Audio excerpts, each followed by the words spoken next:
Hello, everyone. Welcome to Outpost Day 3 here in Anaheim. How's everyone enjoying their experience so far? Yeah? Good? All right. Well, welcome to the Forging Rules panel. This is going to be a historic look at how Forge has changed a community.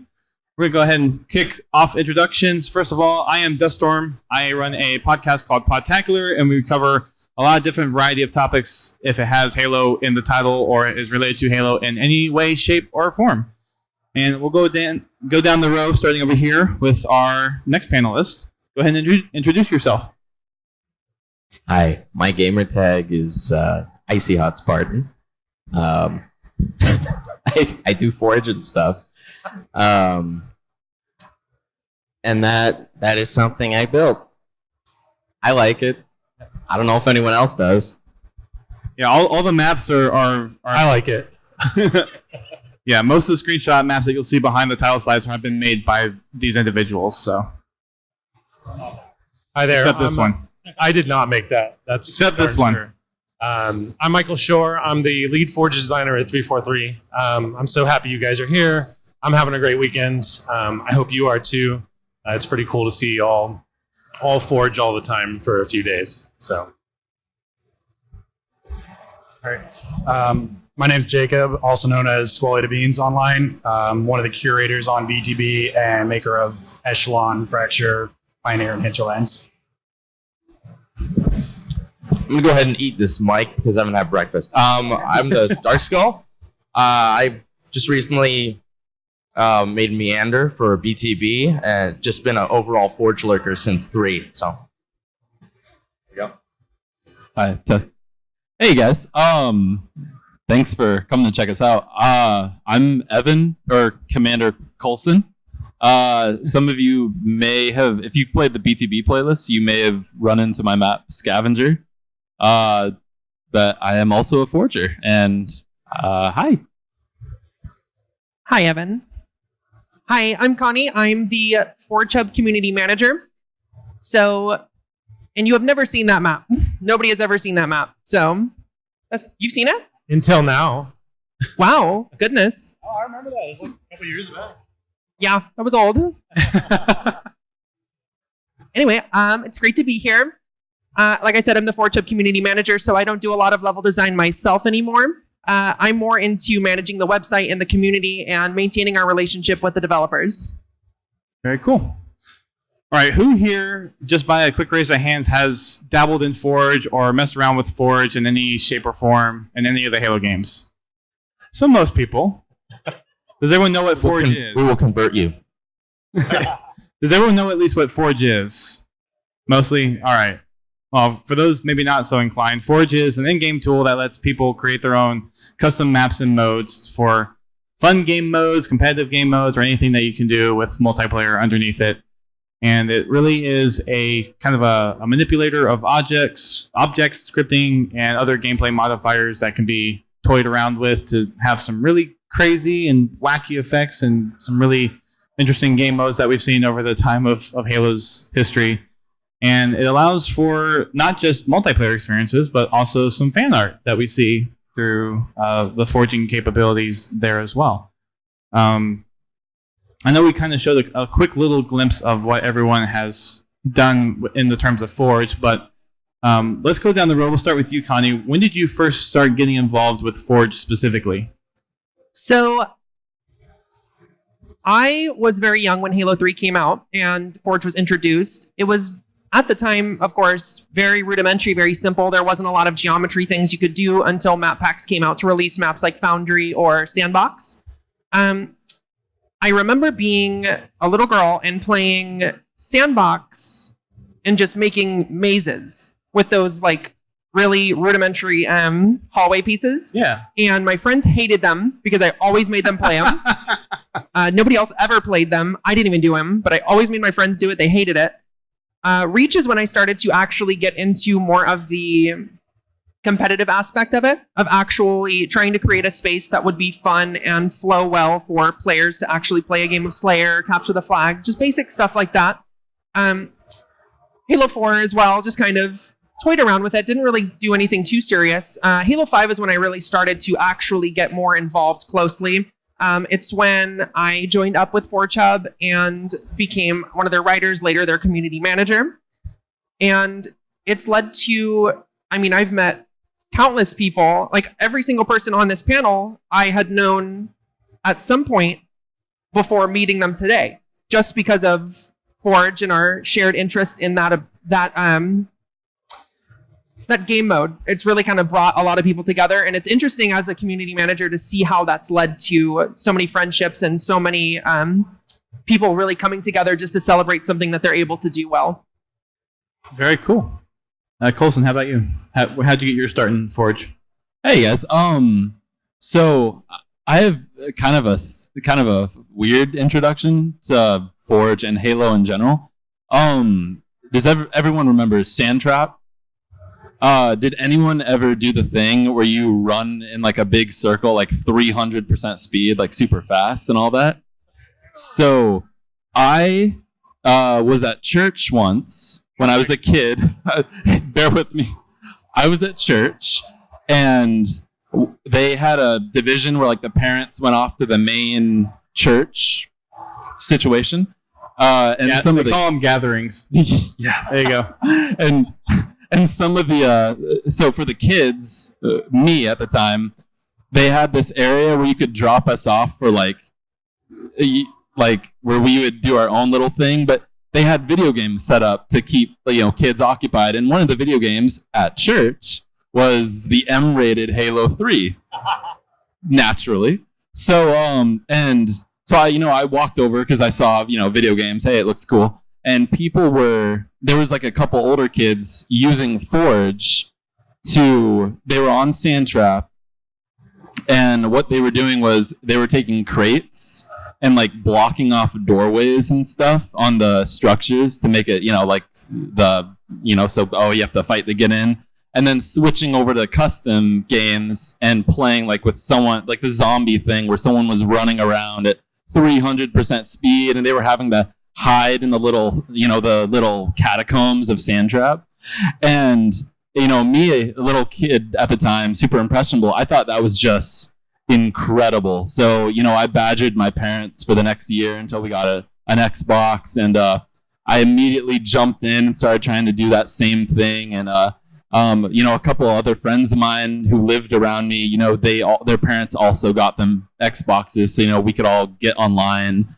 And it was kind of through that, meeting up online, and some of us eventually through matchmaking met some other people that we started to meet, like online people who took Forge seriously, who didn't just put crates and jam them into doorways and such.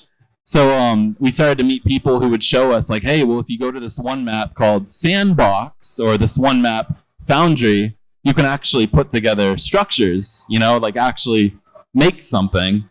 And that honestly was kind of the gateway into what inevitably has culminated. I can't speak. Eventually has led me to get interested in level design and use Forge as an asset to help facilitate that. For those of you who have played Halo 5, I'm sure you're familiar with the fact that Halo 5's Forge, you can do just a little bit more in that than you could in Halo 3's, just a little bit. And just a little bit. And so kind of sticking with that online community as, the Halo franchise has progressed and Forge has evolved, I've just always kind of been a part of that. And it's always been a source of inspiration and expression for me. And it's just something I love doing. And yeah. Okay. So for me, I've always been a Halo fan. Ever since my uncle gave me an Xbox because my PlayStation broke. That was right when Halo Combat Evolved came out, so I've been hooked on that ever since. When Forge was announced, like in a ViDoc, I was super hyped because all the custom games in Halo 2 were like, we had to work around, the maps and like all the geometry. We had to do everything in custom games basically. Like, I don't know if you all remember like Infection or Zombies in Foundation. I don't know if anybody has a memory going back that far, but it was weird, and we had we couldn't manipulate blocks, so we had to physically as Spartans melee crates to barrier your doors and everything. And then when we got infected, we have to switch over to the green team.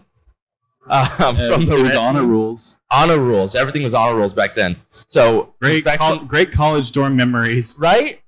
I was way too young for a college dorm, but I did bring my Xbox over to my friend's house, and we would do like mini LAN parties there. But point is, it came out, and we could manipulate blocks. We could put weapons wherever we wanted. My first map ever was taking a bunch of shipping crates and putting it on the beach of Last Resort, and putting the assault bomb placement over there. So it was an inverse Last Resort, and whenever the bomb went off, I put fusion coils underneath that, so the whole thing would like go up at the end of each round. Weird stuff like that. Forge is just like a nice outlet for creation for all of us, in fact, and it's just been really cool. And I started really getting into Forge's nitty-gritty Halo 4 when I made a shameless remake of Blaze Dillon's, or Who's Blaze's map, and he actually liked it better than his own, and he introduced me to everybody. Which map was that? I don't remember the original one, but I think I renamed it like Fortitude, something like that. Yeah, that was a long time ago, but that's how I got introduced to Forge. Okay, so I guess my history with Forge kind of goes back to playing with Legos during childhood, because you could. I think we all just played. I feel like we can definitely all relate I think to a that lot at of us some could level. probably trace Yeah. that back. Yeah. It's just like building structures, creating spaces. I've always been fascinated by that. And then with Halo 3, a friend of mine introduced me to the Forge mode. I was like, oh, cool. You could like manipulate blocks, move around, but it was still like really kind of clunky, very limited. So I was like, not for me, not like I can't do what I want to do with it. When Reach came around, and I didn't see any previews on Forge or anything. I just jumped into the Forge mode, and I just started playing around with the controls and tools. It's like, oh, movement snaps, got it. Edit coordinates, got it. Rotation snaps, got it. Merge objects, got it. Like, it just clicked. So I started just building tons and tons of maps in Halo Reach, just learning more about level design just by playing my maps with just random people for matchmaking that I'd invite, seeing what worked, what didn't, just kind of being self-taught for almost 2 years on that, until when Halo 4 was around the corner. Then I started getting involved with the community, meeting people, and then just being around people, learning design just got better and better and better, and just continue to do so today. So my route's been a little different. I've been in the game industry for almost 15 years now. And I've shipped games on many other engines, proprietary engines. And so last year, 343 had a space open for the Forge lead. And of course, I got that space.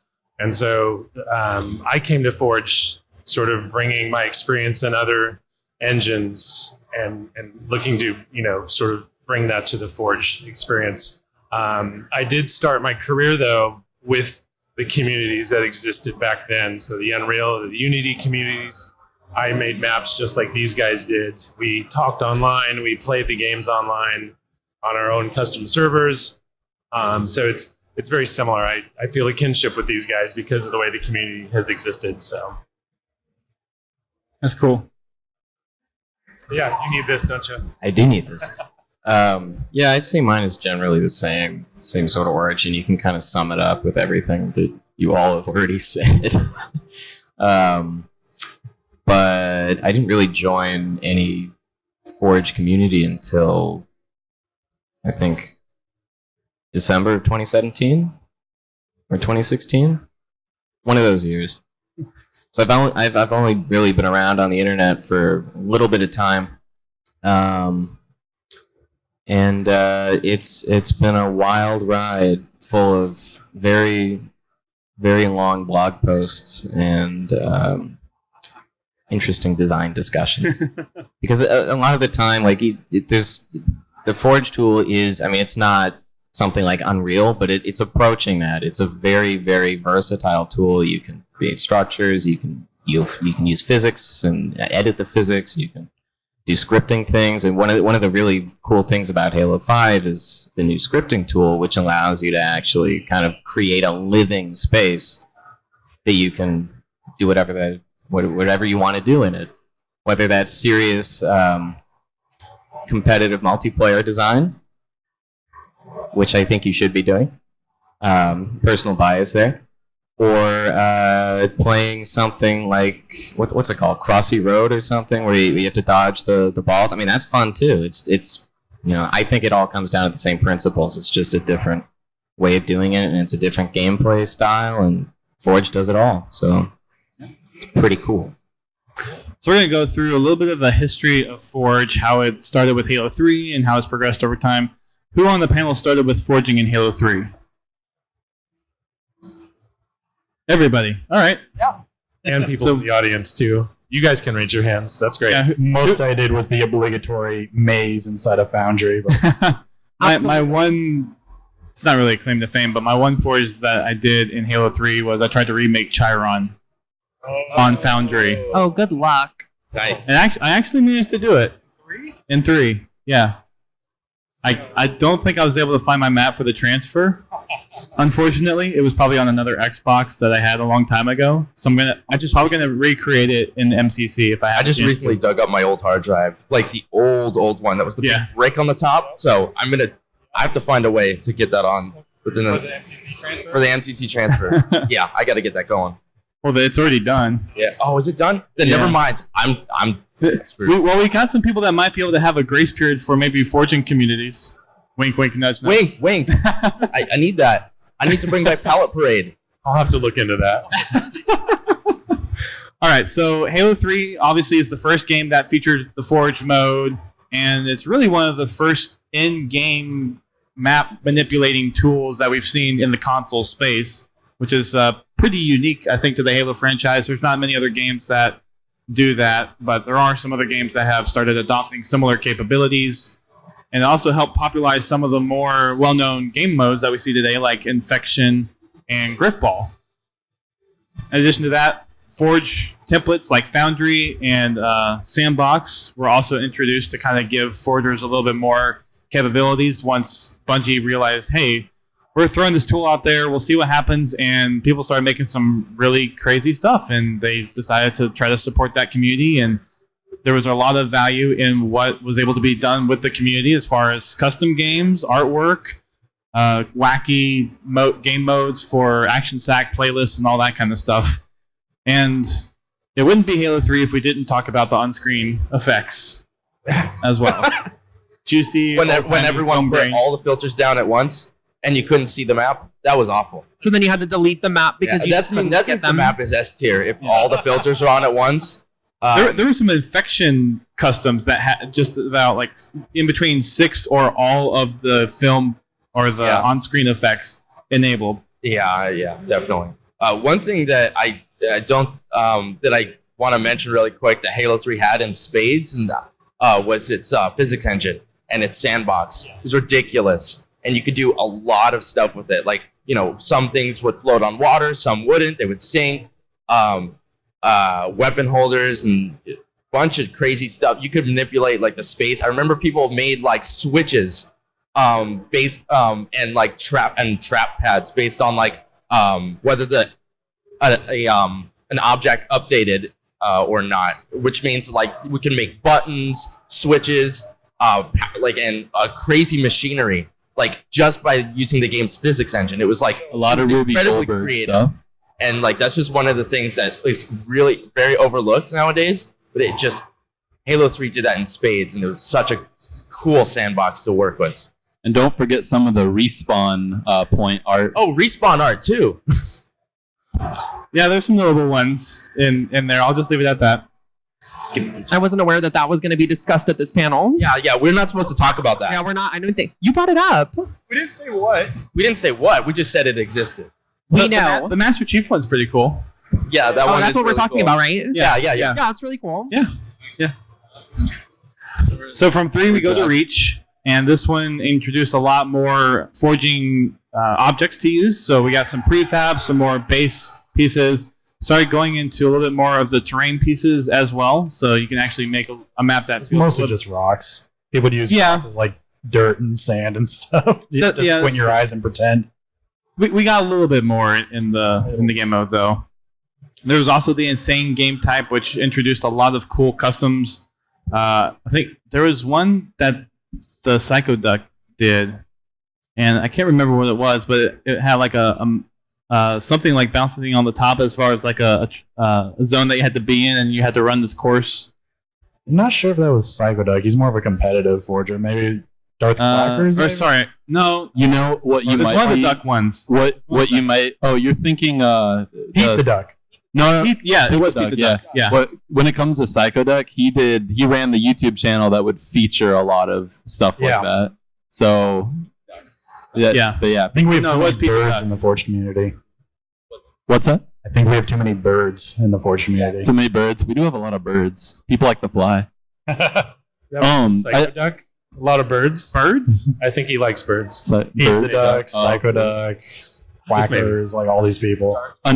Another thing that might be worth mentioning for Reach is that when it came to Halo's 3's Forge, it was never necessarily intended to be made for actual level creation. It was only meant to edit stuff, but move a weapon on Narrows or replace a Spartan laser with an energy sword on Valhalla.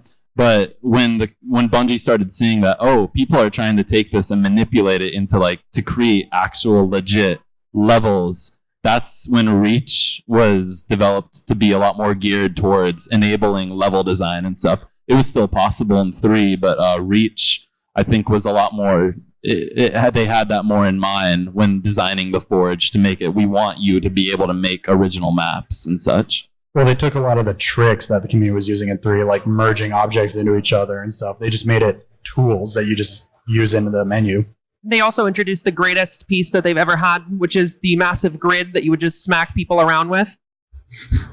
And crash the game with. Yeah, I put it into the mountain, turn it on normal physics, and crash everyone's game. I used to always do that. Monster. I remember a few forging lobbies where we'd be making some stuff, and then someone would just spawn that grid and just flip it, and then everyone would go flying. Everybody's done. It's done. Just delete the map. Yep. Trolls. Roto trolls. Good times. In addition to the physics mode that you were talking about, though, we also had the snapping and precision editing also introduced, which helps a lot more with the fine precision of making maps. When we also have one feature that has kind of disappeared from Forge, unfortunately, and that's color highlighting. So you could actually take objects that had certain traits, and you could color the mongoose stuff. There's borders on some of the wall pieces and building pieces that you could change color to indicate a team. Oh, they were dynamic. Some were dynamic and some you could hard set. Okay. Yeah. And that's different from just changing materials on an object. Yeah. There was an actual option within the object to change the color. That did translate into Halo 4. Unfortunately, it did not make it to Halo 5. Well, that's because in 5 you could just color any part of any object any color you want, so no need.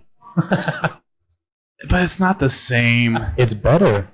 It's not the same. You can't have like a purple mongoose, and that's pretty much the downfall of that. Okay, you can't do it with the vehicles, but all the objects. But that's about it. Much better.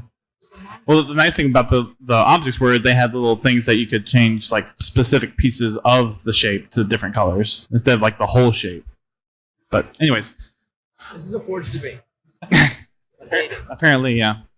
And then a couple other small notable things, golfing gear and other Forge objects were introduced in Halo Reach and made for even more weird, custom, and wacky game modes for Halo.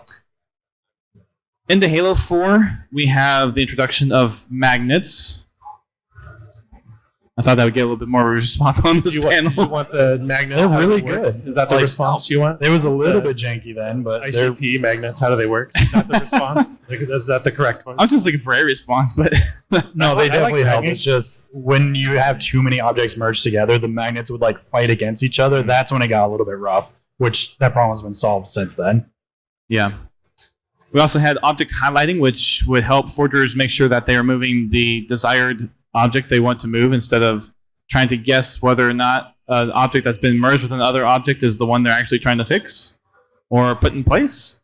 So that also paired with locking objects at the time made for reducing the amount of mistakes made in Forge to a minimum. Accidentally deleting the entire map in one bold single stroke.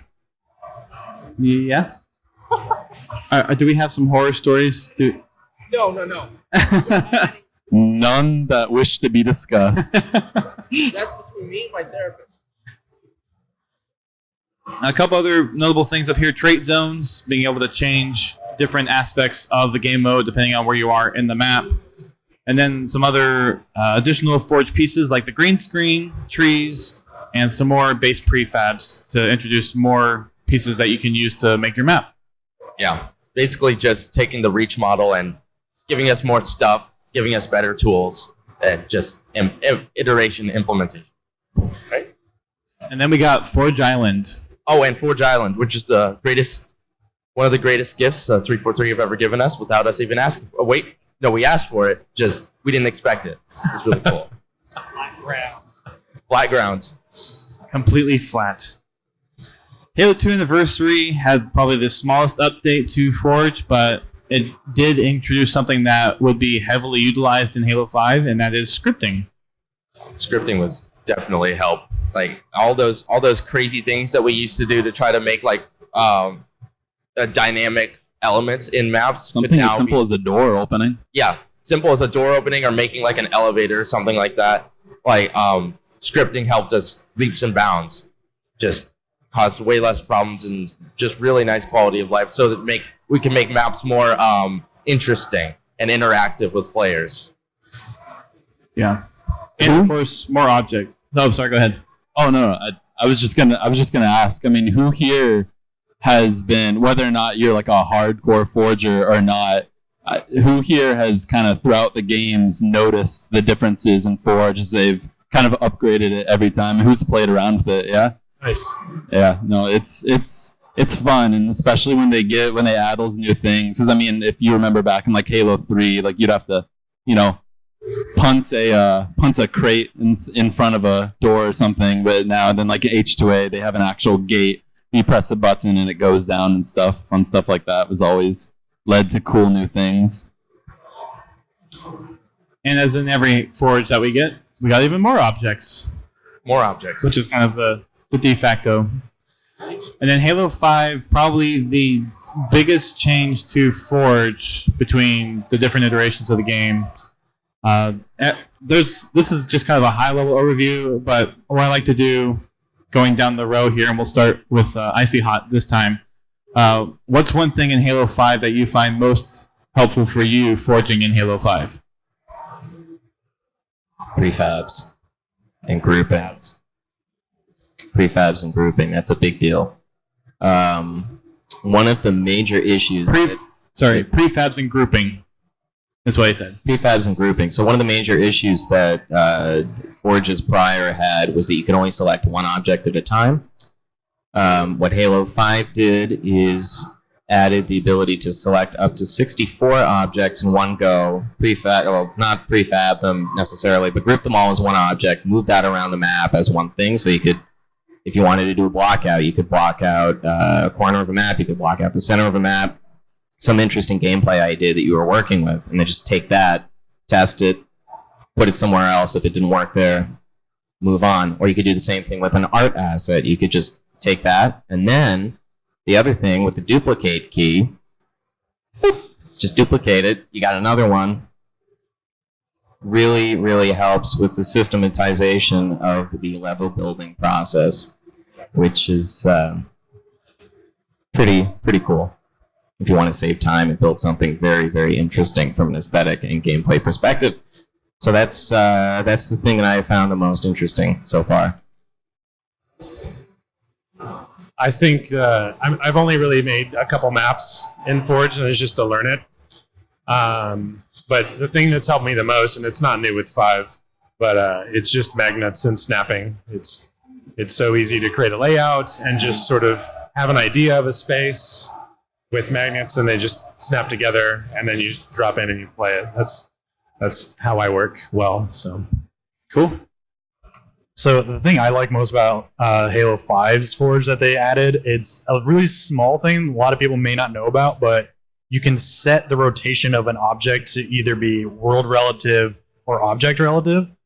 So in previous games, if you like turn an object 45 degrees to the side and then try and angle it up 45 degrees, it would be at like this weird, unusable angle. In Halo 5, you can make it so that it's always rotating on its own axis, individual from the world, so that you can like turn something to the side and then angle it upward as a ramp, and it works as it's supposed to. It's great.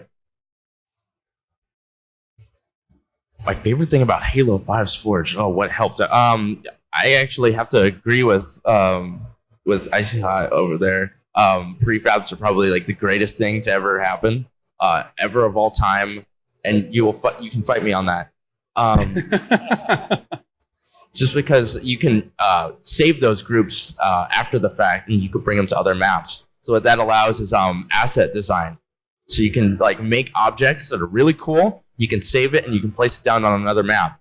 What I do is I specialize in like forerunner structures and stuff, like from Halo 3 to Halo 2. That's my jam. So what I do is I make like a cool piece and I save it for later, just in case like it's better on another map or it doesn't fit, or like maybe like I want to make like a mock-up later. I can just throw pieces down and make like a quick map. It's really nice, and also like it's a good way to build stuff with modular pieces like that. And then you create more pieces to like fit, and then it becomes like Legos, which we all love apparently. So stuff like that. And then you let me steal your objects and become centerpieces on my maps, right? Yeah. Well, and speaking of prefabs, a great example of a prefab is that boy just right there in the middle of the screen. I actually there's a map of mine named Flux that actually went into matchmaking. And I actually put an Easter egg on the map where if there's an explosive barrel in the map, and if you shoot it out in the skybox, that boy would appear, and he would be majestically watching the sunset on one of my on the map that I made. So prefab, especially. Is that still in? I don't know. It's not, because it was in the doubles playlist. Okay, they changed that around. Okay. So if it's not going to be anymore. I outed myself. And all the features you guys have said are really good. I think actually a really underappreciated feature, especially in Halo 5's Forge, is the use of filters and fog, because filters is something that has always been within Halo's Forge to an extent. You know, in Halo 3, you had the crazy. When was old timey?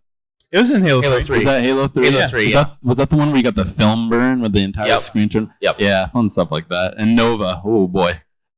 Filters have always been a part of Forge, kind of those like Instagram-y like filters that change the screen.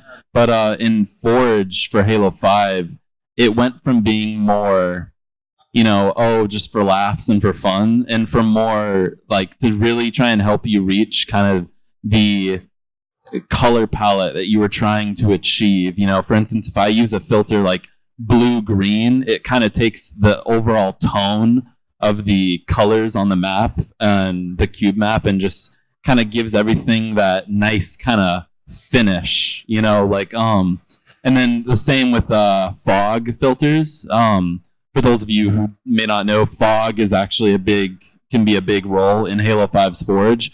And what I really like using it for is creating a sense of depth and field, in sense of separating the foreground from the background, which can be a really subtle thing, but I think can be just one of those nice final touches you can give to a map to kind of really add that sense of polish and just try and make it feel as professional as possible when it comes to a Forge map. A great example is actually the map that you see with the key in the bottom middle.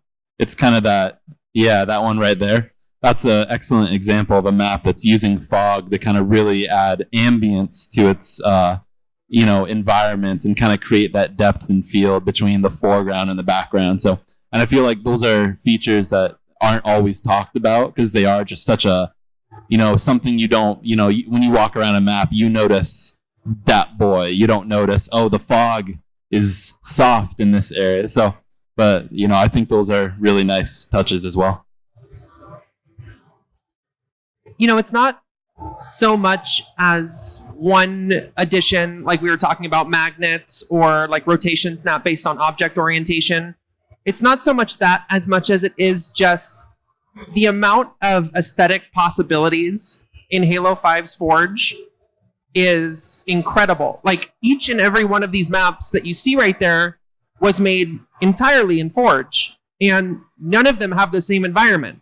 You can create anything almost with what you have available to you, which is a huge step up from Halo Reach, where you could create a gray blob. Like, sure, it would be a fun map to play, but it's still a gray blob. A gray blob's a gray blob. Or Halo 4, where you would have your one map where you have your dusty pipes, or you would have space stuff. And it's like, pick one or the other, as opposed to Halo 5's Forge, where now you have the ability to create almost any type of environment that you want. You can make an underwater map completely just on a whim. You can make any type of environment. And honestly, that's kind of made it so that maps aren't so basic anymore, so that I actually can go in and recognize when a map looks good rather than just having to play it for myself to see if it's something that's fun as opposed to something that's just pretty to look at. And that's just changed up the whole forging scene, because really now there's anything can look like anything. So it does make it harder though at the same time, because now that you can make anything look like anything, there's no excuse to have a gray blob, which of course is much easier. To springboard off of that a little bit, has anyone seen the community playdate stuff with Sketch and DJ? Have you seen that stuff? A lot of those modes and a lot of those maps were made in Halo 5 Forge. Like, what was it, Metawave and Husky Raid? Those are both from the community. That map is super unique looking. It kind of looks like Tron or future Miami Vice or something, and Husky Raid is a community mode that 343 has put forward into the hoppers for official matchmaking. So, yeah, I mean, it's definitely all those things. And taking such a basic game mode as Husky Raid, where you're really it's one-on-one, head-on. It's nothing like complex that you need a very difficult layout to make, but you can still make the map look completely different from any other map for that game mode. ForgeHub recently hosted that competition for the Husky Raid maps, which then brought some about for the matchmaking update where we put those in. And like, all of them are different. All of those maps feel different. They all play and function virtually the same. They have the same goal in mind, but like you're saying, they're completely different. There's a Tron map, and then there's like there's one that looks like it's like a Halo campaign level, right? With the big the orbital one, yeah. And then there's like an orbital type one. There's a Covenant themed one. There's like a ruins type of one. It's like a tank factory. Yeah. The tank factory. Tank factory one's pretty cool. MA08 factory. Yep. Don't tell the forger that made it I said that though. I don't know. Just kidding. But yeah, to that point though, Forge has impacted not just like the competitive multiplayer side of things, but you have a lot of the custom games like Husky Raid, Super Fiesta, Big Team Battle, all those modes that whenever you're looking for content refreshes, 343 is looking at forgers out there to see what they're coming up with, different ideas, and giving a fresh experience and a fresh coat of paint to matchmaking, which helps incredibly. You also have machinimators that benefit from Forge as well, being able to make their own stories with the video game. And we had a machinima panel yesterday, which we got to see some people's works on what they've done with Halo 5 and some other video games under the Halo umbrella. And then we also have different communities out there. So we have Next Level Design, represented by icyhot. We have ForgeHub, represented by Connie. There's also Forge Labs, the Halo Forge Epidemic, and quite a few other communities that have revolved around this idea of teaching people how to use Forge, doing tutorials on how to do certain things, or just being a site that you can collaborate and collect different wacky customs that you can do for a customs night. And Forge has had that big impact on the community in that way. as far as forging goes, there's kind of 3 general concepts when it comes to making a forge map. Obviously, having a map layout and flow is pretty important. Having a visual theme that really sets your map apart and kind of gives a story to what you're making. And then the gameplay aspect of it, whether you're making a CTF map or you're making a big team map, and then what are some of the different concepts that you want? Do you want certain flows? Do you want certain power weapons and all that kind of stuff? I know everyone up here probably has a little thing to add into this basic design concepts, but what do you guys think is kind of one of the things that people often overlook as far as making maps? I'd say blockouts. A lot of people jump straight into trying to make a final map, make it look as good as it can, and then they find there's some fatal flaw with the design, and they have to go back and change it to make it play better, but they've already become attached to all the work they put into the art, and they don't want to do it. So generally, if you build a rough version of the map just to get the idea across, you kind of go through the design process of what's called finding the fun. And once you hone in on that, you can change the design more. If it's just simple blocks, it's really easy to change things and swap things out, redesign sections of it. And then once that part is done and you're comfortable with the gameplay you have, then you can go back and replace those objects with stuff that looks better, and you can work on visual orientation and stuff like that. One that's a little bit more difficult too, that I find extremely important in mostly competitive maps, is readability. It's a hard thing to get down, but a lot of maps go for a very realistic visual appeal over readability, which, of course, readability is being able to tell where the layout is going to take you, being able to look at something and understanding where the pathing is, as opposed to aesthetics. A lot of the times people will put in aesthetic pieces that look like they're part of the gameplay, of the geometry of the map, and in the end, it kind of interferes with the gameplay. You're not able to use that piece of geometry to traverse the map, or just there's an issue with between the actual gameplay and the aesthetics of it. So readability and making sure that your map is not only, it looks good, but you still need to be able to tell where everything is going to take you. You should be able to know what the path is of the map, where it's going to take you, where you should be, where you probably shouldn't be.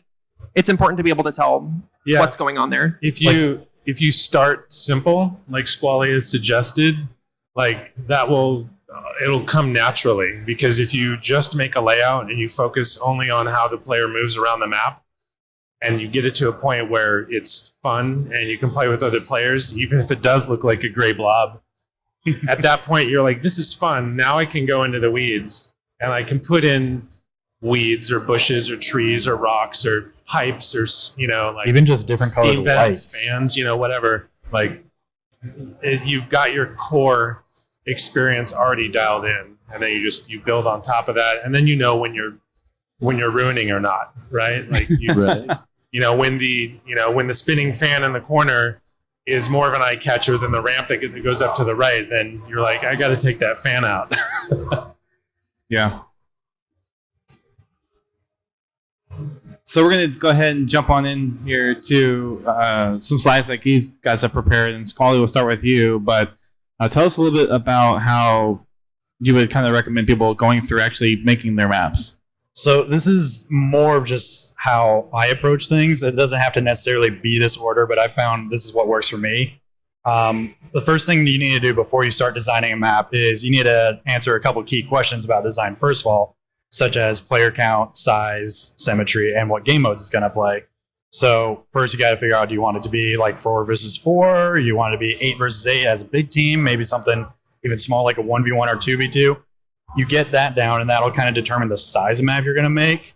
And then within that kind of range of like 4v4, 8v8, you kind of determine how big of a map you want to support those players, because different size maps for different player counts will have different pacings. You can have a really small map that can play 4v4, and it's going to be really hectic, really fast paced, a lot of dangerous spawns, a lot of team shooting. Or you can have something that's still 4v4, but maybe a little bit more open and spread out, which leads to more slow tactical gameplay, where players are more focused on getting into a good position, ambushing other players, long range engagements, that sort of thing. So you kind of figure out what player count and size you want.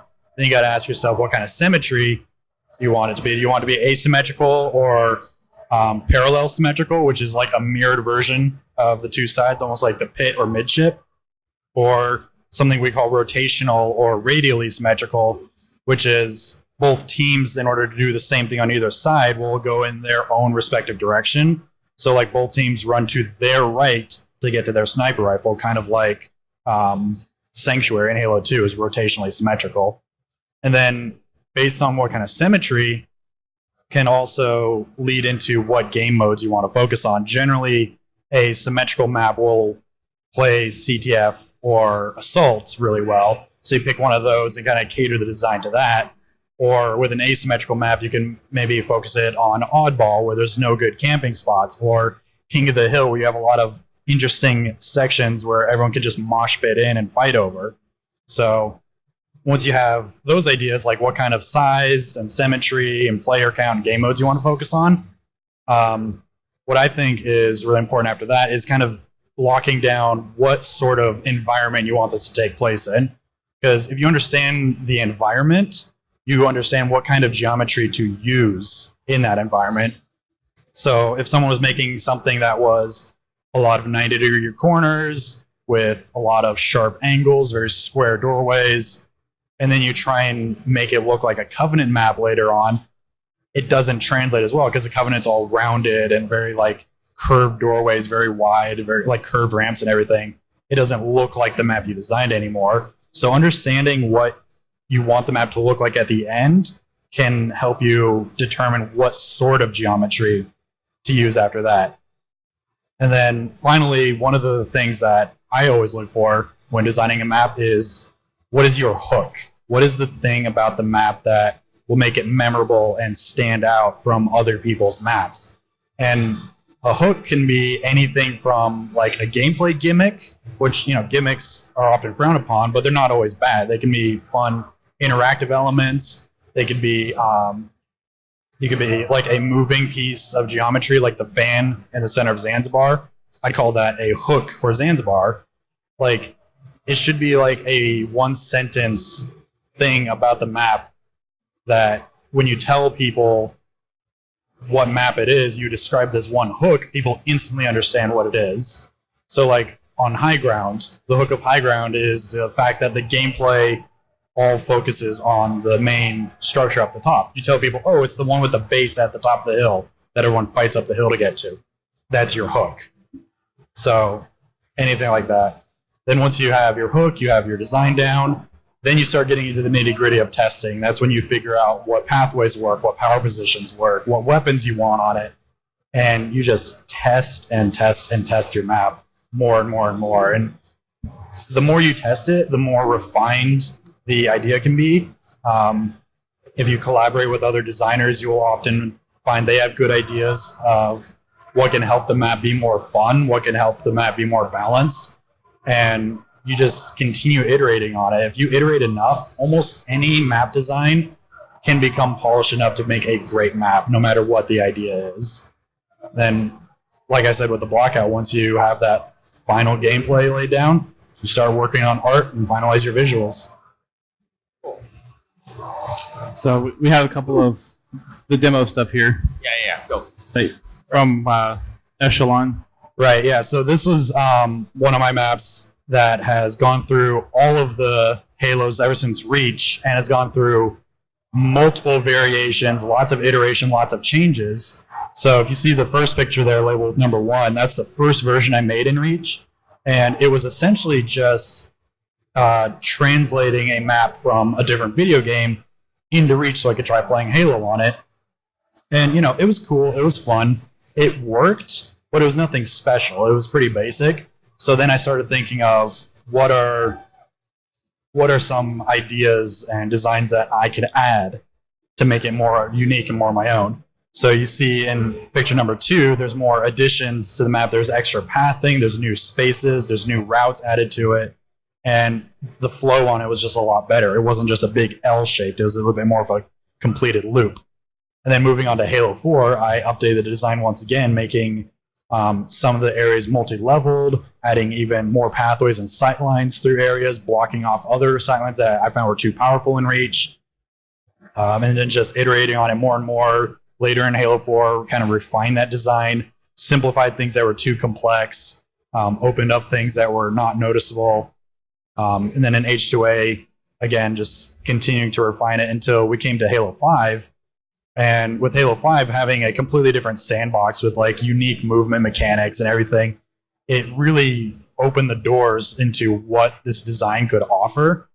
So I just started experimenting with ways to add additional levels of verticality and additional spaces into the existing flow and design of like allowing players more options of where they can move to get around players. So if you see top right corner, number 6 there, that was the first version of Echelon. And I started going down the route of that theme, and I was finding the art was kind of hard to make a cohesive vision with that style I was trying to go for. And I was running into like things like performance issues, frame rate was dropping, it wasn't quite working out. So I opted to go for a much simpler and cleaner look in a completely different environment, but still keeping a lot of same geometry. And once I did that, a lot of things just kind of clicked on like what the proportions should be, what the shapes should be, what the routes are, how players get between different levels. And eventually got to the final product there, which is now in Halo 5 matchmaking. So and that was a process that took several years, just honing in on one design. This one, my map Fracture in the BTB playlist, this was a much more rapid iteration. The design process of getting the gameplay right was only 2 months on this one, of just going in there and playing it almost every single day. And after every single play test, I would go back in theater footage and just look at what players were doing, get feedback on what should change, what should stay the same, what worked, what didn't work. And you see, going from the first version of the map in number 1 to the second one, a lot of things changed. Like there was another level added towards the bottom. The center structure was completely different, and because before it was almost like 2 separate rooms. I condensed that into one single room. The ramparts at the ends of the bridges in the original one, they were just small little rooms housing the lifts. I turned those into like fully fleshed out streets and bunkers, and over time just finished up on like all the small details of pathing, on like figuring out how to prevent players from just running a straight line from base to base for capture the flag, how to force players to move where I wanted them to move by blocking certain paths and opening up other ones. So picture number 3 was the first version in matchmaking, and over time we've been allowed to make updates to the maps, and number 4 right there is the final version you'll see in the game today. Thanks for sharing. Colson, you got the next one on here. Talking about getting involved with how I'm actually getting involved with the community. Oh, excuse me. All right, so I'm going to talk a little about getting involved with the forging community, of which we are all members of the forging community. Wait, I didn't know that. Thank you. Why am I? So, speaking actually of him, this is Max, for those of you who don't know. Hi, Max. He and I have actually gone back. We go back to middle school, right? We've both grown up in this area, so we've actually known each other forever. So, coming back to when I mentioned how I kind of got my early beginnings, and I got my Xbox, and a couple of my friends did too, and we all just would get online. We'd play, fun, child-appropriate games like Lewis on Runaway Pills and Trash Compactor and just ridiculous stuff like that. I was kind of just a casual player, just, oh yeah, let's just play this.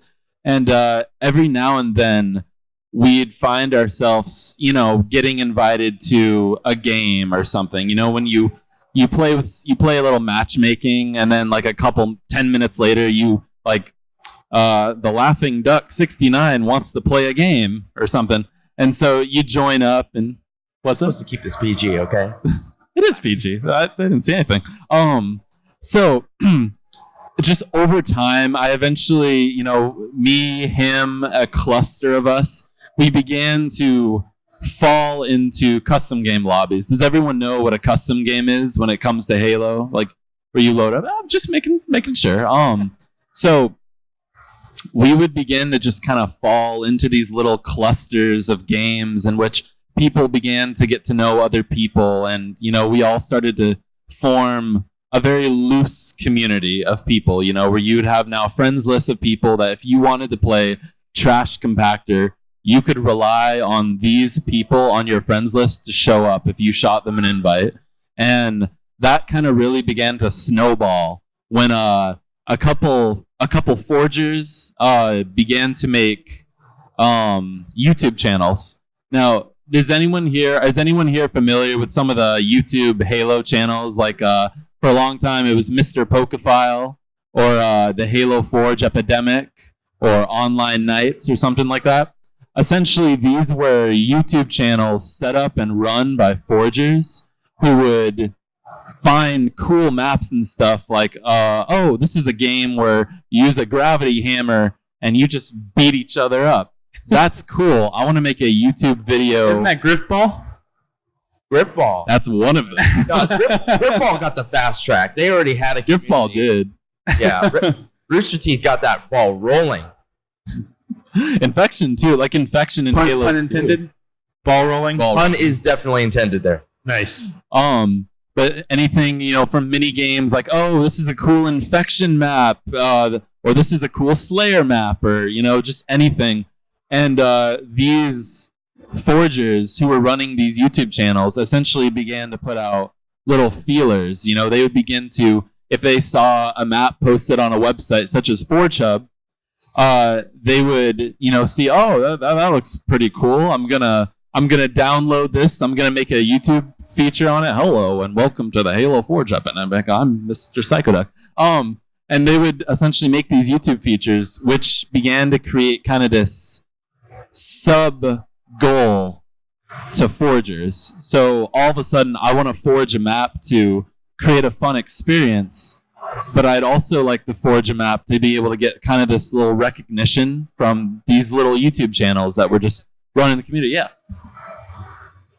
Like you're saying with the YouTube channel recognition, also came the concept for ForgeHub hosted contests where we're able to offer monetary prizes. So not only do you get to design a map that is now going to be on YouTube and played in front of however many people are going to be on that audience. Right. But it's also pretty nice to get $500 deposited directly to your bank account for playing a video game. So that's also a pretty good motivation. So I can pay off my credit card debt. Exactly. And essentially, this one feels louder. Essentially, the Forge community and Halo community, even as a whole, began to form itself in becoming this online presence that ranged from YouTube videos and channels to websites like ForgeHub and Halo Customs. And we essentially began to create just kind of a reputation and a presence for people who liked Forge and liked custom games to kind of come together and meet. So where I was kind of mixed into all this is, I started to get into Forge, especially Infection, the fighting, zombies and such. I really got into that. And I would, in Halo 4 especially, I forged a couple different Infection maps, and once upon a time I fell into a lobby where one of the guys who ran one of the YouTube channels, he was actually hosting the lobby. He was playing the lobby. So when we went ahead and got to play my map, because I messaged him, hey, I have this really cool map. Please play it. It's in my files. And luckily, he actually decided to play it. And he actually hit me up afterwards and was like, hey, that was a really cool map. I'd love to do a YouTube feature of it if that's okay. And of course, me being, all excited, I was just like, That'd be fine. By all means. So, but internally, I was exploding because, being able to partake in this community and just play games and such, but then for someone to notice your work and think, hey, man, that's cool. I want to put it on a podium so other people can notice it. That recognition is really awesome. I think, we can all relate to having that recognition is something that's really cool. And so when that happened, that was kind of the gateway because now that, I had this YouTube feature and people were downloading my map, I was getting more friend requests and I was now on the list for this guy's go-to, if he wanted to load up and play a custom lobby. Now I was on his list. So I started to get, it sounds like it's some sort of like exclusive You're club. a VIP. VIP status right over here. So, we were all kind of a part of that. Like, for instance, Jacob here was, he kind of, I imagine you came from a kind of similar background, right? Yeah, the way it worked for me was just inviting people for matchmaking and like, hey, come play my map. And I ended up inviting one of the guys who was like the go-to networking guy in the Forge community who just knew everybody. And he played on some of my maps. He's like, hey, this is really good. I see some potential in you. And he just introduced me to all these other big name forgers and YouTubers and started showing my stuff to them. Like, hey, check this guy out. And then I just got pulled into these lobbies like he was talking about and just kind of spiraled from there. Out of my own personal curiosity, who was it? Do you remember? Spades NAZ. That's a long time ago. Do you remember him? Very vaguely. That's Yeah, a very it was long time. Back in Halo Reach, he was like Wow. the go-to networking and customs guy. It's a very long time ago. But yeah, so essentially we as forgers kind of created our own network. And eventually, as time went on and, we began to get closer, it became a closer knit community. We, as many of you probably know, if you've played any recent Halo, Forge began to become a target for content for matchmaking, in which maps and game modes would be taken and implemented into matchmaking. Starting with for Reach especially. I'm sure there was some in Halo 3 even as well. But I think it became more of a widely accessible thing, more in Reach, and a lot more widely accessible in Halo 5. And essentially, once you had gotten to the point where, you kind of, you have maps that are being featured on YouTube channels, you're posting on the websites, getting a map into Halo's matchmaking is kind of that next step. Just that gratification that, hey, I contributed to the multiplayer experience that is the Halo franchise. It's really exciting. And so Halo 5 especially is, after I'd kind of networked, I've begun to know people, I've begun to get invited to custom lobbies where we're testing different maps. Some of these people naturally began to network with 343 community managers, employees who were working, in Washington, and they would go online. They'd look at the Waypoint forums. They'd talk to people, and they'd see people posting maps and such. And eventually, come Halo 5, I was lucky enough to have my map in particular. Does anyone here know when I say the big team battle map in Halo 5 Scavenger? Does anyone recognize that? Don't feel bad if you don't. But He knows it. Woo! Thank you. You're so proud of that map. That map was a long process. I really wanted a map in matchmaking. It was literally my life relied on that for a couple weeks, months, God, maybe a year, 2 months. Yeah, but that initial. I don't think we have nearly enough time to let you talk about Scavenger as long as you'd want to, though. Point is, Scavenger was a long story. It was a multiplayer map that I designed that was my first map to be implemented in matchmaking, in Halo 5's matchmaking back in 2016. Yeah, that it was one of the very first BTB updates, and I've just been updating it ever since.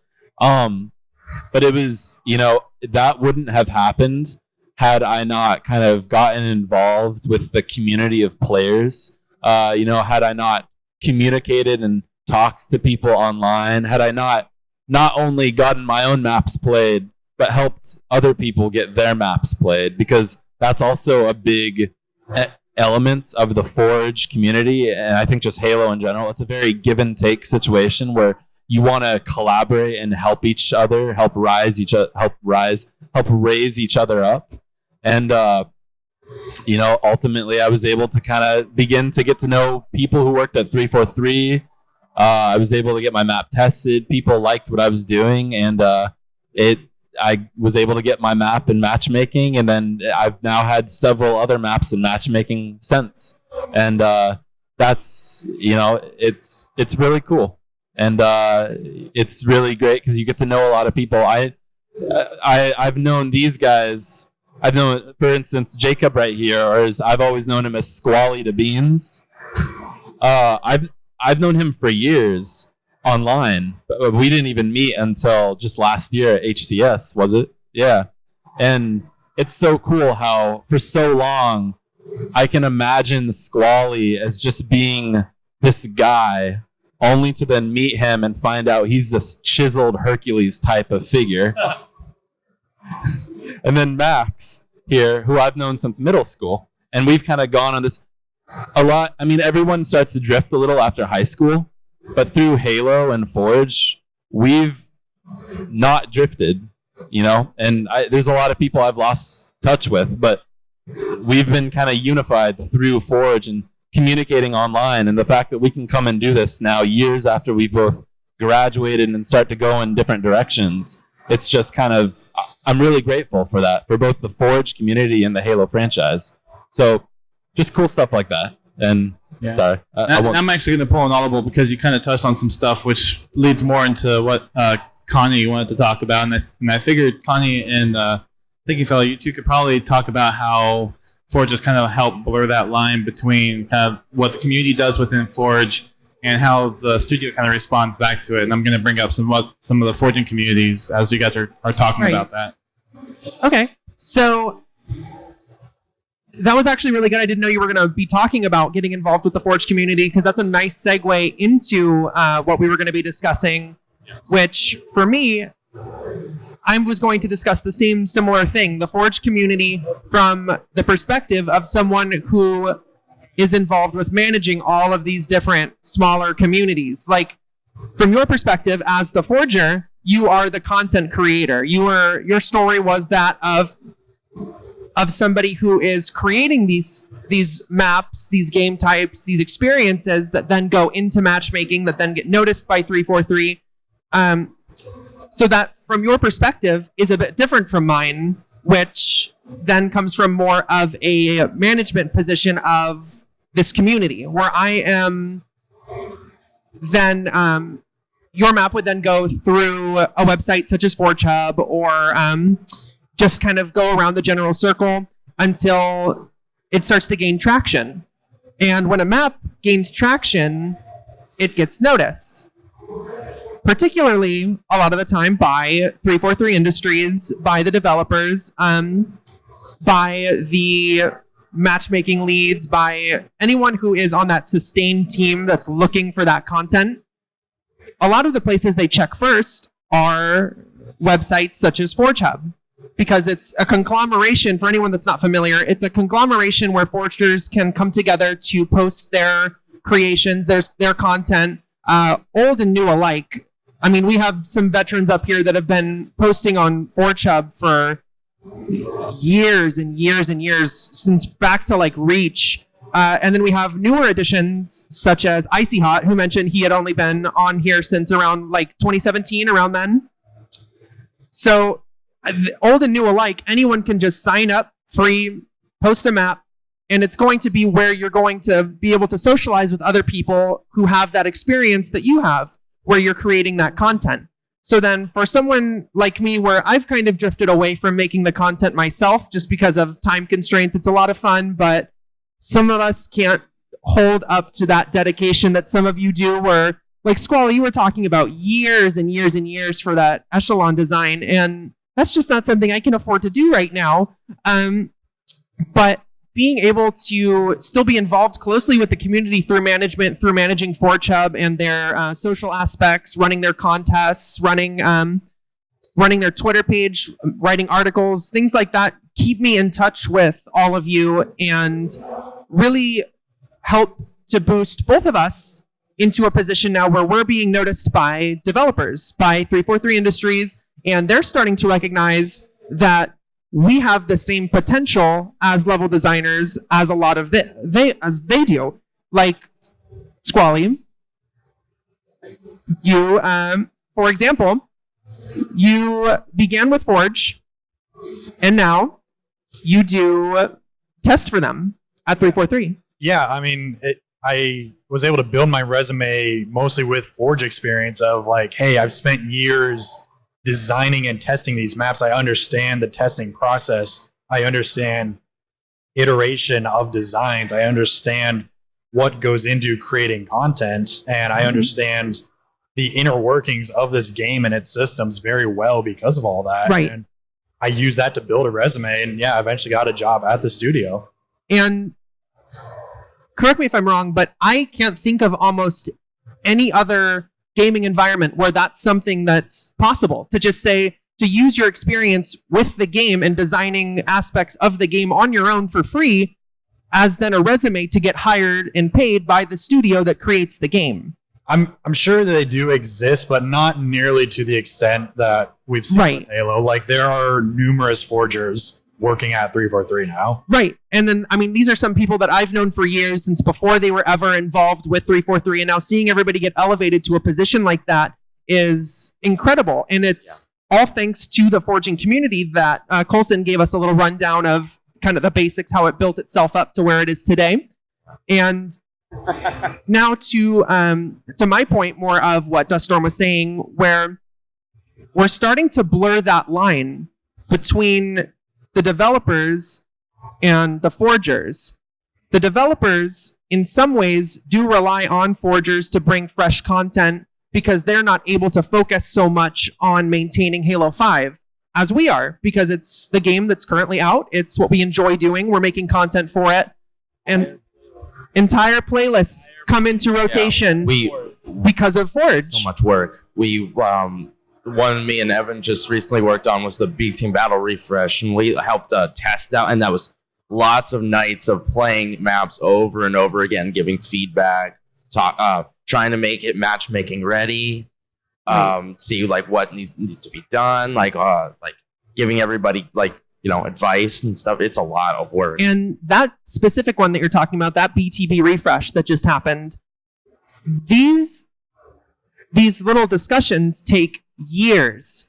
I remember in 2017, early 2017, one of my maps, the one that we showed up there on that screen there when we first introduced ourselves, was being discussed for that BTB refresh, which we didn't see until 2019. So there's a lot of effort and a lot of time that goes into these things that most people don't see. Behind the scenes, it just kind of looks like, oh, cool, there's a new map in matchmaking, or like, cool, there's a Husky raid playlist, whatever that is. But from the perspective of these guys who are making those maps, and then my perspective of like overviewing all of this, seeing all of this go down, watching this happen, it's a huge process. Sometimes over a year behind the scenes. That BTB over a year. That BTB update, me and a couple of the other forgers in charge of curating that playlist and working with the other forgers on those maps, we started working on getting some of those existing maps updated and refreshed 15 months before that update finally went live. It takes a long time, and there's a lot of effort involved on both parts. There were nearly 20 maps to work on. Right. You have a lot to go through. There's a lot to comb through. And then kind of segueing that into the perspective of now 343 Industries that sees a very dedicated fan base in a very niche area. They can see the dedication behind your content creation, behind everyone's. They can see that 15 months of work that went in, no payment, no gratification, just because you enjoy this community. And from a developer that has made this game and made this possible, it's gratifying. They then focus on this community. They then comb through our creations. They pick our brains because now we are creating what is inevitably going into the game. We are forgers. Bum, ba-da-dum, ba-bum, bum, bum. From a dev perspective, Forge is the way to get new content into Halo 5. You see a lot of games out today, they're more of a games as service, and there's constant updates. And Halo 5 was still, by all intents and purposes, a box product. They do have updates, but Forge is the best way to get something in the game without a huge patch. You don't want to make people download 10 gigabytes every time a new map comes out. So, Forge is part of the game. It's already there. So that loop of creating new experiences for players and getting it out there is super important. And Connie said a really important word earlier, the sustain team. And if you don't know what that means, that's sort of like, how do we sustain players in the game? How do we keep giving them new experiences? I don't want to play Plaza 1,000 times or 2,000 times. Can you just give me something so I only have to play Plaza 1,000 times, right? That is a really important loop. And so the Forge community is super important. We call that user-generated content, or UGC, if you've ever heard that. You look at Minecraft, if you're familiar with Minecraft. Have you seen their marketplace these days? It's insane, and that's all community stuff, right? And Forge echoes that in some ways. And so, like we said before, all these modes, Griffball, Husky Raid, Super Fiesta, those, and some of the weirder ones too. I've seen Skee Ball, which is actually really fun. Paintball. Yeah. I'm sad that I didn't bring a video. Chris Lee gave me a video a couple of weeks for a different presentation that had a lot of really cool, not very atypical modes. There was one that was like a American Gladiators style obstacle course, which was hilarious. There's a lot of those now. Yeah, you saw Crossy Road probably on the mixer stage. So that Mosh Pit, right? Yeah. So that loop is really important, and moving forward, it will be super important as well. And then a really good way to highlight that in a very short story for ForgeHub in particular was a few years back when we were having HCS Orlando. I believe it was early 2017 or 18. It was one of those one of the MLG hosted events. A group from ForgeHub, from the website that I work for, attended to just kind of bring the Forge community into this competitive scene, because it's something that, as competitive players, level design is not high on their level of expertise. It's not something that they're really, invested in. And then for most forgers, competitive play isn't something that we're very well versed in. Squally might be the best out of all of us here, but I think each forger probably has their different strengths and weaknesses. Exactly. So we attended the HCS Orlando event, and when the event was done, we were able to meet a lot of the developers and a lot of 343 Industries that were there. One in particular was some of the pro team, some of the people from 343 that focus specifically on the esports aspects of Halo. And these are people that were a lot of retired pros, like, Bravo and Strongside. I won't say specifically who this was, but it's one of those names that, as a kid, I had known about and heard just thrown around because it's a big name, a Halo 2 pro. Now they're working at the studio. We had them late at night come and sit with us and tell us that they were looking for maps for HCS for their new season. And, they weren't in the mindset. 343 was probably kicking up development of Halo Infinite at the time. So they weren't able to provide those new dedicated maps for those HCS tournaments. They looked to the Forge community. They asked us, hey, you guys with ForgeHub see tons of maps. You see all of this content created coming through your website all the time. Get in touch with us and send us some good 4v4 maps that you think would be well functioning for competitive play. So long story short, I mean, we went through maybe 60 different maps that we all thought were very well versed for like hardcore MLG play style. And we just handed that list off to 343, working together to create a new experience for HCS. And inevitably, that is how your map Echelon actually got in. You are then, I'm assuming after that you were approached by them, the pros wanted to then test out your map. And yeah, I remember that process. It kind of really kicked into gear at the World Championships in Seattle, early 2018. And after that, we kind of narrowed down the map pool to like the final 7 or so. Yeah, I remember there were about 6 maps that were all pulled together, and they had the pro players play on each one of them and nitpick, since what we were told at the HCS event was that pro players, no matter what we give them, they're going to hate it. So we have to find what they hate the least. Unfamiliar.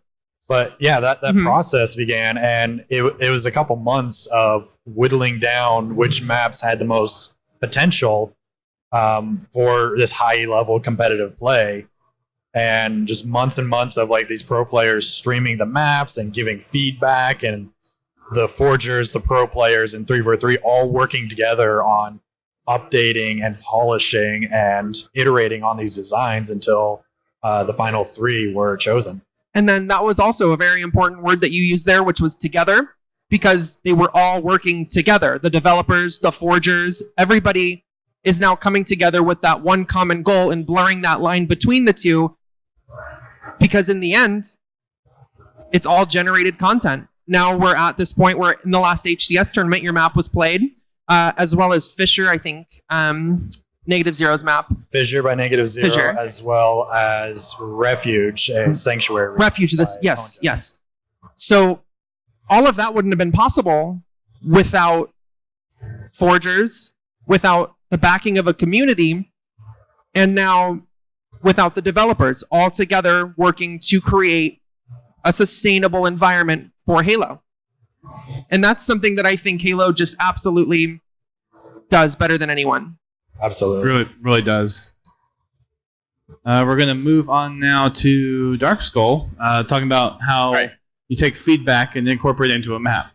Okay, so this is really for people that want to like make some maps and actually have have it refined down a little bit more. This is just a little bit of advice when you're taking feedback from people that are playing your map.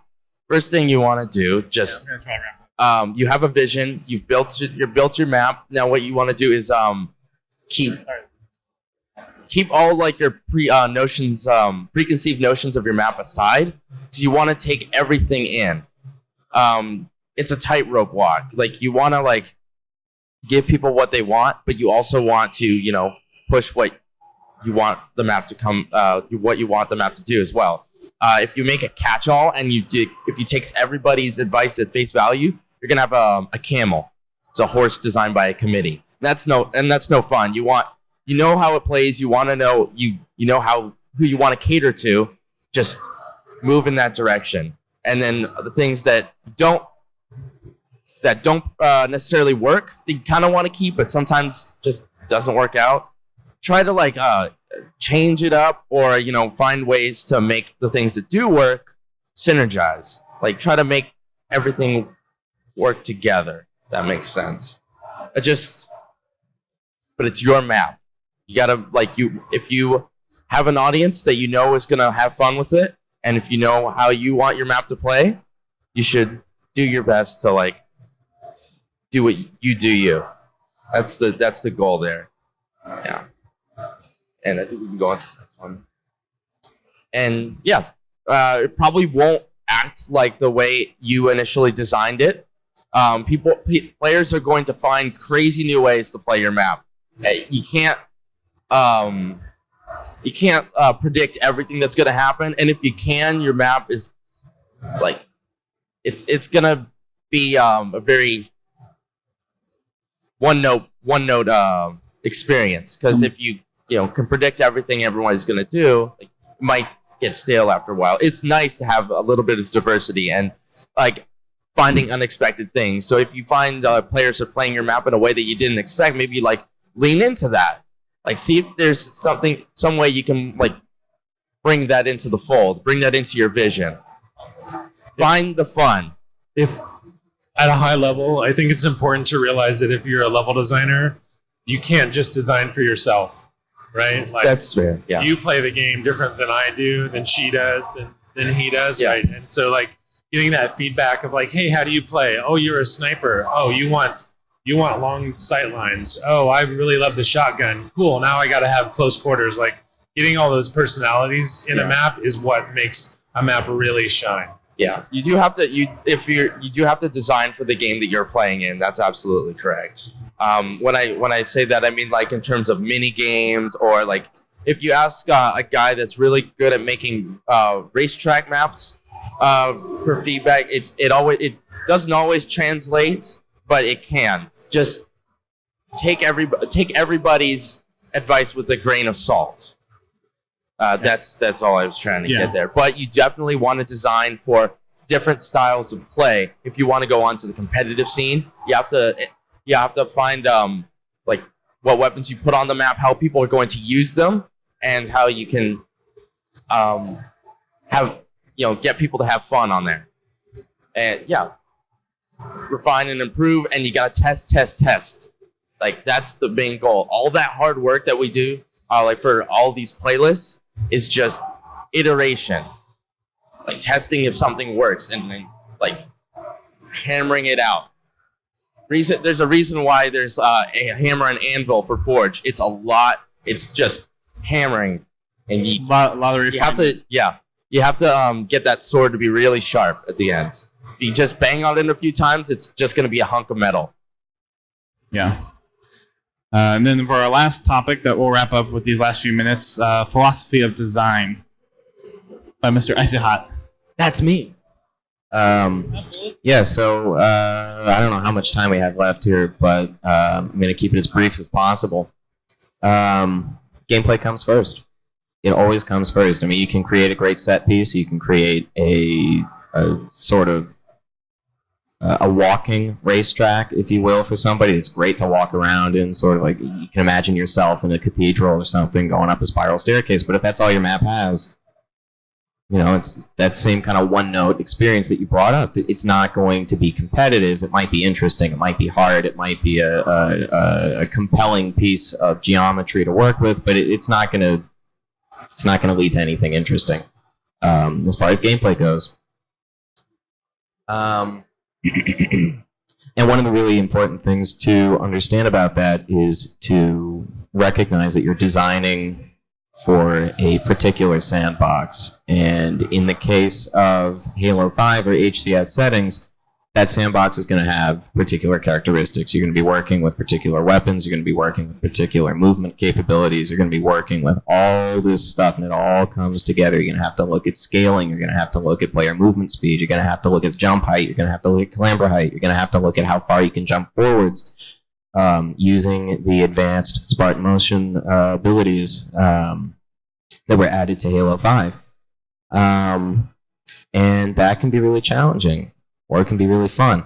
Depends on how you approach them and how you understand how they can be used. So, good example to keep in mind is, a lot of people complain about the Spartan abilities. I'm going to leave that out of the conversation. But the point is that you can use them in your design in a really meaningful way. So, let's say you want to design something for the slide ability. You want to give a player a choice. Am I going to go to objective A, or am I going to go to objective B? Objective A, I can walk there, but I'm exposed, and there's a power weapon. Objective B, I can sprint there, and I can slide, under this lower piece of cover that keeps me hidden from the vantage point that would get me if I went to objective A. Well, path A, excuse me, it's the same objective. But, you have those two paths to the same objective. One of them may be better than the other, given where the players are in the map, and you always have to keep that in mind when you're designing. And then come back to that one note gameplay thing. It's a competitive game, so you have to think in terms of principles that you can apply to all kinds of competitive situations. This includes other sports. I come from a kind of sporting background. I play golf, I play hockey, I play lacrosse, and one of the really important things that you recognize by playing those other sports is that, just like with the staircase, if you're playing, I don't know how many of you play golf, but if if every hole on a golf course is a dog leg to the left with water to the left as well, it might be a difficult course. It might be really visually interesting, but you're going to have a lot of angry people losing golf balls and spending a lot of money not playing at your course. So, really, to take away from that, it just comes down to designing for gameplay, giving players meaningful choices, and not necessarily designing for different styles of play, but to allow different styles of play to emerge as a result of the choices that the players make on your level. So, and then you can work in the aesthetics and kind of tie that all up together with the color palette that you use and the textures that you use, and kind of maybe make it a little bit more meaningful than just a gray blob that you can get with Reach. So that's... Start with the blob and win with the blob. Well, thanks everyone for attending. I know we ran over by 30 minutes, so this has been the longest panel, but honestly one of the best panels that I've had the honor to host. Unfortunately, we're not going to take Q&As here, but if you do have questions for everyone, we will be walking around the show floor a little bit. So come on up to ask us anything that you want, and thanks for attending the panel today. Yeah, for sure. Thanks for sticking in there.